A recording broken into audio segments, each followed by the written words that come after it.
이 이야기는 이전 내가 여행지에서 겪은 일이다. 애년 어느 온천에 차를 타고 2박 3일짜리 여행을 갔었다. 가는 도중 숲의 거인 백선이라고 써진 간판이 나타났다. 아무래도 전국 국유림에 있는 나무 중 100위 안에 들어가는 거목이 있는 듯 했다. 딱히 거목에 대한 흥미가 있는 건 아니었지만 왠지 모르게 신경이 쓰였다. 나는 빨려 들어가듯 그 자리에 차를 세웠다. 차 뒷좌석에 아내와 아이를 두고 혼자 잠시 보러 나섰다. 입구에는 거목에 관한 정보가 조금 기재되어 있었다. 그걸 보고 시선을 돌려 초록색 용당같이 펼쳐진 길을 따라 올라간다.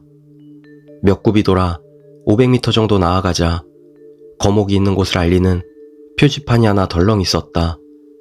그 앞으로 펼쳐진 길은 폭이 50cm 정도 뿐인데다 잡초투성이라 근래 사람이 지나다닌 흔적이 거의 없었다.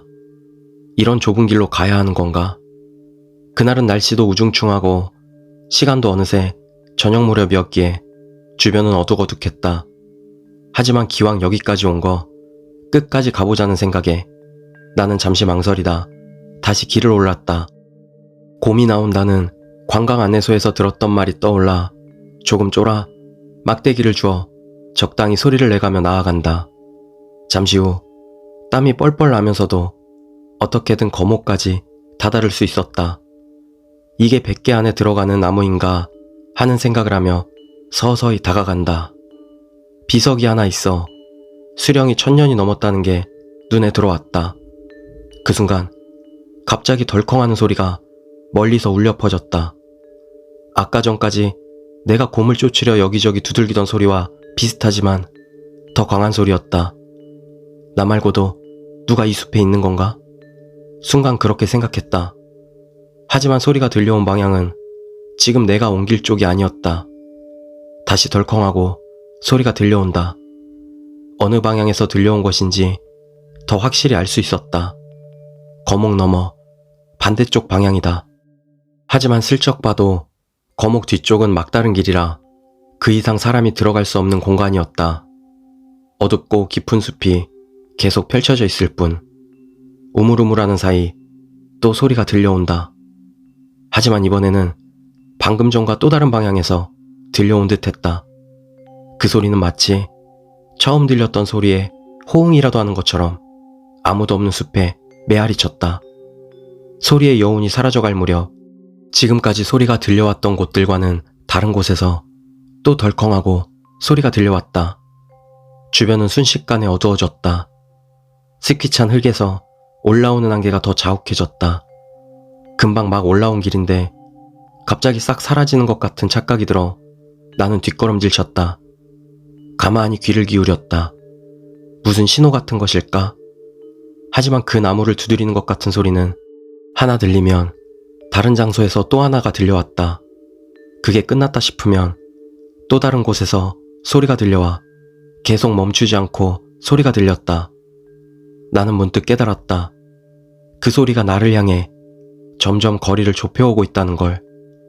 숲 입구부터 여기까지는 1km는 좋게 떨어져 있었다. 지금부터 서둘러 돌아가도 차가 있는 곳까지 갈 무렵에는 완전히 어두워져 버리겠지. 왜 이런 시간에 여기 왔는지 후회하며 나는 소름이 끼치고 식은땀이 흐르는 걸 느꼈다. 소리는 더욱더 범위를 좁혀 내게 다가온다. 만약 소리를 내는 게 사람이라고 해도 5-6명 정도가 아닌 듯 했다. 정확히는 모르겠지만 10명 정도 되는 느낌이었다. 나는 거목을 관찰할 틈도 없이 지금까지 왔던 길을 서둘러 돌아가기 시작했다. 올 때는 한 굽이 돌았는데 곰이 있으면 어쩌나 하는 게 걱정이었다. 하지만 지금은 그게 문제가 아니었다. 이 굽이 넘어 소리를 내고 있는 존재가 있으면 어쩌지? 그런 생각이 머리에 떠오르는 걸 필사적으로 떨쳐내며 나는 묵묵히 온 길을 되돌아갔다. 그 사이에도 나무를 두드리는 소리는 끊이지 않고 계속 내게 다가오고 있다. 문득 어느 분기점 앞에 다다랐을 때였다. 그 앞에서 왠지 모를 무섭고 기분 나쁜 기색이 느껴져 나는 발을 멈췄다. 아니, 기색이라고 하기도 힘들다. 그저 작은 위화감이었는지도 모른다. 아니면 풀이 스치는 작은 소리였을까? 무언가가 있다. 하지만 봐선 안 될 듯한 생각이 들었다. 소리는 계속 범위를 좁히며 내게 가까워져 온다. 뒤를 돌아본다. 몇 분 전 내가 있던 부근에서 한층 더 커진 소리가 들려온다. 더 이상 망설일 틈이 없었다. 어디 도망칠 곳도 없다. 나는 기압을 넣고 분기점 너머로 발걸음을 옮겼다. 그 순간 늙은이 한 사람이 발밑에 손을 뻗어 무언가를 주려는 듯한 광경이 눈에 들어왔다. 야구 모자 같은 모자를 쓰고 사냥 때 입을 법한 주머니가 많은 재킷과 넉넉한 바지를 걸치고 있었다. 발목 부근을 보니 장화 같은 구두를 신고 있었고 그 근처에서 무언가를 주우려고 손을 뻗은 채였다. 나는 깜짝 놀랐지만 아, 안녕하세요 라고 말을 걸었다. 얼굴 표정은 모자챙에 가려 전혀 보이질 않았다. 늙은이는 내 목소리를 들었는지 서서히 몸을 일으키기 시작했다. 그리고 얼굴이 보일 무렵까지 일어서자 무슨 특수효과를 보는 것 마냥 몸이 서서히 얇아지더니 그대로 사라져버렸다. 정신을 차리자 나는 우리 차 바로 옆 자갈길에 누워 있었다. 등짝에 느껴지는 따끔따끔한 통증 때문에 깨어난 듯 했다. 걱정스러운 듯 나를 바라보는 낯선 사람들이 나를 둘러싸고 있었다. 아무리 시간이 지나도 돌아오지 않는 나를 기다리던 아내가 걱정이 된 나머지 지나가는 사람들에게 도움을 요청했던 것 같다. 이 부근에서는 황혼 무렵 거목을 보러 가는 사람은 없다고 한다.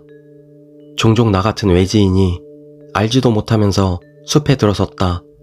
나처럼 기절한 상태로 발견되곤 한다는 것이었다. 내가 찾아갔을 무렵은 가을이었지만 여름에도 밤에는 꽤 추운 동네다. 발견되는 게 늦었더라면 동사했을지도 모를 터였다.